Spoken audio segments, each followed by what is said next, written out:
Salam Pancasila.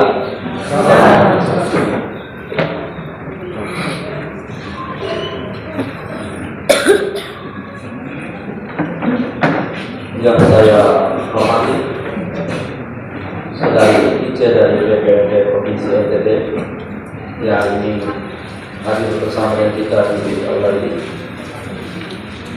Bapak Pengawas Bina, Kepala Bidang serta seluruh staf dan para kepala sekolah, pelatihan atau musyawarah kedua, guru mata pelajaran, sekolah pengajian, empat mata pelajaran. Ingatnya kita semua yang hadir pada kegiatan musyawarah guru mata pelajaran yang hari ini memulai kegiatan kita. Tentu yang pertama kita harus seperti di hari ini kita diberi ruang dan waktu untuk bersama-sama merefleksikan perjalanan kita sebagai seorang guru yang mengasuh mata pelajaran tertentu, dan kita telah memberikan sesuatu yang terbaik untuk anak kita. Tentu memberikan sesuatu itu ada hal yang kita temukan. Bisa temukan itu yang membuat kita bahagia, juga membuat kita tidak bahagia. Nah, persoalan-persoalan yang ditemukan di sekolah itu atau di kelas itu menjadi kesempatan baik untuk kita membagi pengalaman satu dengan lain. Nah, sebelum kita memulai dengan substansi kegiatan kita hari ini, saya ingin memberikan sebuah gambar bahwa filosofi dari musyawarah guru mata pelajaran adalah wadah dari Bapak Ibu sekalian yang dengan sadar membentuk dalam satu kelompok profesional ini. Itu artinya bahwa wadah ini akan memberikan makna untuk kita dalam mengembangkan diri kita sebagai seorang guru yang tergabung dalam mata pelajaran tertentu, sehingga kehadiran wadah ini harus memberikan kontribusi positif dalam rangka peningkatan kompetensi kita sebagai guru. Tentu kita sebagai guru sungguh menyadari bahwa yang perlu kita milih dari seorang guru yang berkenan adalah 4 kompetensi utama sesuai dengan amanat Undang-Undang tahun 2014 Undang-Undang Guru dan Dosen. Di sana diamanatkan pada kita sekalian bahwa 4 kompetensi itu yang wajib dimiliki oleh kita: kompetensi sosial, kompetensi kepribadian, kompetensi pedagogi, dan kompetensi profesional. Hari ini bagaimana kita memastikan 4 kompetensi ini untuk 3 hari ke depan kita saling membagi pengalaman satu dan yang lain. Secara pedagogi, Bapak Ibu sudah memastikan proses pembelajaran di kelas dengan mengidentifikasi anak baik secara perorangan maupun kelompok tentang kemampuan anak masing-masing. Bapak Ibu sudah mendapatkan bagaimana metode yang tepat, strategi yang tepat, pendekatan yang tepat dengan memanfaatkan kurikulum operasional satuan pendidikan yang merupakan kristalisasi dari kurikulum merdeka. Harapan bahwa ketika Bapak Ibu sudah mulai mengejawantakan kurikulum merdeka lewat KWSP, bahwa anak-anak kita memahami sekelompok atau sekumpulan pengetahuan yang kita kenal dengan kompetensi. Itu artinya Bapak Ibu sekalian sungguh menyadari bahwa kompetensi pedagogik dari seorang pendidik harus dipastikan bahwa anak-anak kita mendapat impact dari proses pembelajaran yang berkualitas. Nah, proses pembelajaran berkualitas itu berawal dari guru yang berkualitas. Sehingga sejak dulu sampai sekarang, kalau mau ingin merubah dunia pendidikan adalah guru-guru itu harus berkualitas. Kalau guru-guru tidak berkualitas, maka tidak kita bisa mengharapkan anak-anak itu berkualitas. Sehingga belakangan ini Bapak Ibu sekalian, kabupaten kita begitu gencar bagaimana memastikan bahwa seluruh kemampuan guru dioptimalkan dan berbagai strategi yang dibangun oleh pemerintah daerah ini. Baik itu dalam bentuk kelompok seperti ini maupun secara daring, luring terus berjalan di kabupaten ini. Dan demikian bahwa Bapak Ibu guru tidak mengalami kekosongan dalam mendidik anak dengan meninggalkan seperangkat kemampuan yang Bapak Ibu harus miliki. Nah, ketika Bapak Ibu sudah memiliki kemampuan profesional di dalam kelas, maka yang kita harapkan bahwa profesi Bapak Ibu sekalian itu akan menjadi bagian yang tidak terpisah dari peran sebagai seorang pendidik. Tentu hal-hal sederhana dan teknis Bapak Ibu sekalian kita bisa lihat dalam diri kita masing-masing.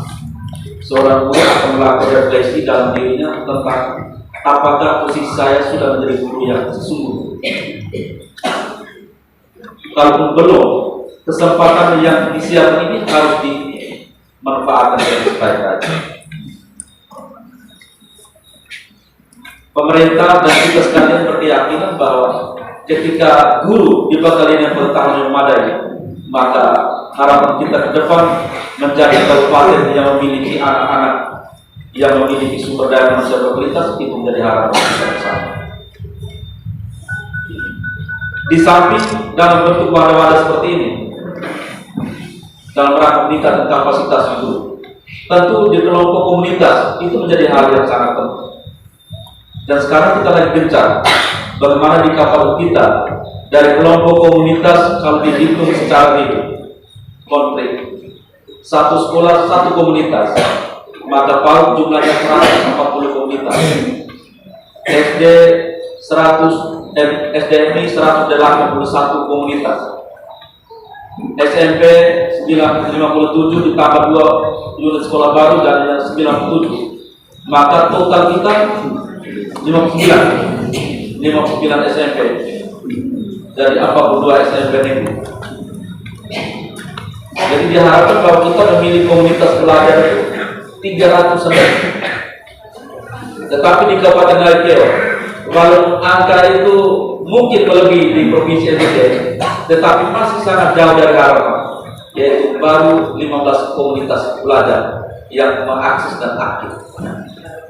Itu artinya Bapak Ibu sekalian, dari data yang ada, kita belum menyadari sungguh kapasitas diri kita. Kita masih bekerja pada level data-data saja. Kita merasa bahwa input yang diberikan ini tidak memiliki pengaruh yang besar. Tetapi ada kelompok yang merasa bahwa hal-hal yang dalam meningkat kapasitas diri kan, bergabung dalam komunitas itu hal yang sangat urgen. Kita disadarkan pada sebuah kesempatan yang sangat berharga, dan saya memberikan apresiasi kepada BPMP dan BPD yang terus memberikan support kepada seluruh pemerintah Kabupaten NTT, pemerintah Kabupaten Kota, untuk memastikan segera follow up terhadap kegiatan-kegiatan pusat dalam rangka peningkatan kapasitas. Dan kesempatan ini harus ditangkap oleh kita semua, Bapak Ibu sekalian. Di jenjang SMP, literasi dan numerasi kita itu masih belum menunjukkan hal yang positif. Padahal kita memiliki guru-guru yang memiliki kompetensi banyak.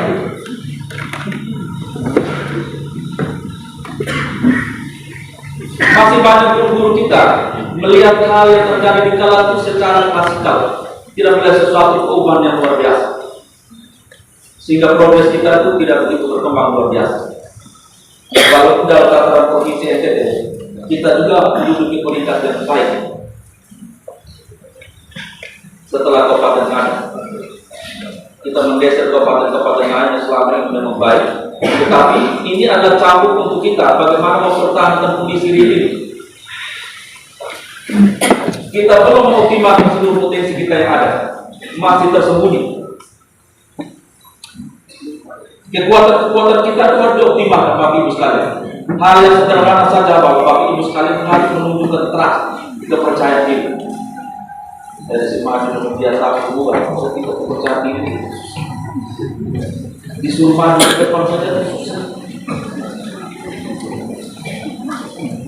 Sederhana. Nah, kita mau menunjukkan kompetensi kita sebagai guru yang akan menunjukkan karakter yang baik, akan memberikan pelajaran P5 kepada anak-anak kita. Satu kali dipanggil tidak mau, dua kali dipanggil tidak mau, tiga kali sampai 45. Itu artinya bahwa kita belum menemukan kepercayaan itu tampil di bagian depan.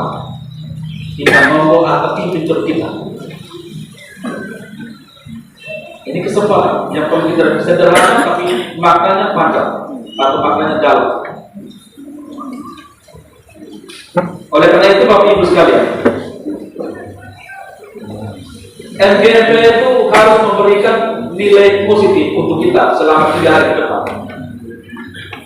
Para narasumber, saya ingin supaya ada perubahan dan Bapak Ibu sekalian mendapatkan masalah-masalah yang pernah mereka temukan di kelas dari setiap mata pelajaran. Topik-topik apa yang bermasalah di kelas? Apakah pendekatan, metode, strategi yang diterapkan pada mata pelajaran di kelas pada tema-tema tertentu sudah sesuai atau belum? Kalau sudah sesuai, dikira metode, strategi, pendekatan yang cocok seperti apa? Itu kita sharing untuk teman-teman lain. Kalau pada tema tertentu, strategi, metode, pendekatan diberikan tidak memberikan yang positif pada anak-anak yang belum mencapai pada taraf tertentu, maka harus ada masukan dari teman-teman guru lain.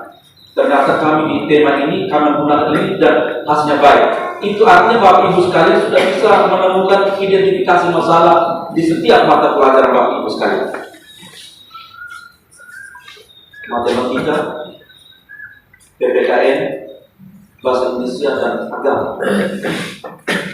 Tentu masing-masing kita tahu tentang persoalan-persoalan yang ada di kampus ini. Buktinya begitu banyak. Ternyata masih kita menemukan anak-anak kita yang belum menyerap mata pelajaran itu dengan baik. Apakah selama ini kurikulum merdeka dengan pendekatan pengajaran berbasis diferensiasi memastikan perbedaan sudah dijalankan dengan baik atau masih pada tataran konsep? Sehingga kita masih menemukan juga anak-anak yang belum berkembang dari tahap beberapa sekarang. Nah, kesempatan 3 hari ini kita saling sharing antara satu dan yang lain. Karena kita sungguh menyadari bahwa kemampuan kita perlu diisi juga bukan cuma kita sendiri, tapi juga oleh teman-teman lain yang sudah bergerak lebih maju selangkah. Kesempatan berbuka diri adalah kesempatan yang baik bagi kita.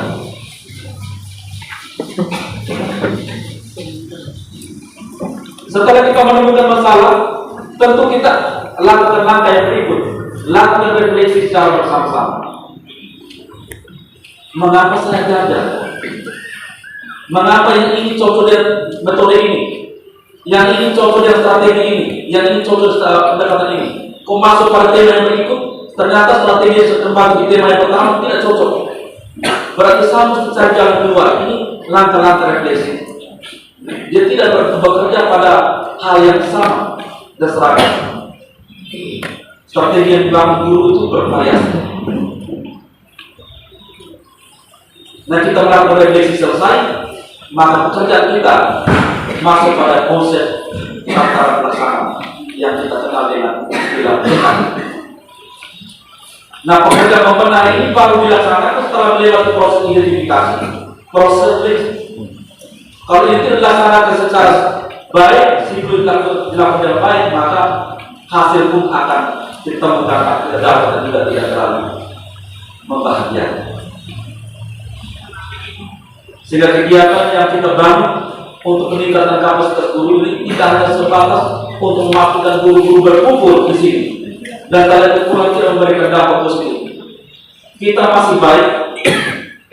Kita sebelum masuk di tahun pelajaran 2024 dan 2024, semua guru-guru merdeka diterapkan secara total.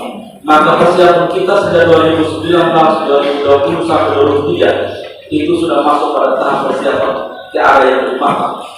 Sehingga 2024 penerapan kurikulum merdeka bagi kita ada sebuah kebiasaan yang perlu kita terapkan sepanjang kita menjadi guru. Itu artinya bahwa kita sedang menyiapkan diri kita sebagai guru yang profesional. Dan yang terakhir,